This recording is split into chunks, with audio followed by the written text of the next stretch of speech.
আসসালামু আলাইকুম। আপনারা সবাই দেখতে পাচ্ছেন আমেরিকান জায়ান্ট EMD 6625 লোকোমোটিভ নিয়ে আন্তনগর Drutojan express Dhaka railway station থেকে ছেড়ে গেল তার ডেস্টিনেশন পঞ্চগড়ের উদ্দেশ্যে। তার পরবর্তী যাত্রা বিরতি রেলওয়ে স্টেশন বিমানবন্দরের উদ্দেশ্যে।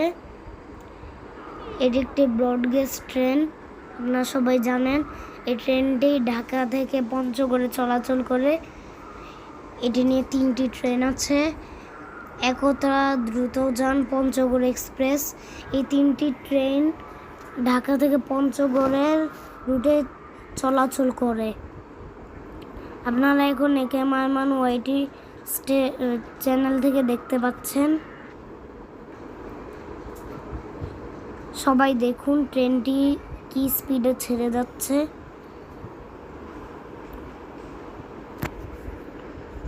সবাই ভালো থাকবেন, সুস্থ থাকবেন। আসসালামু আলাইকুম।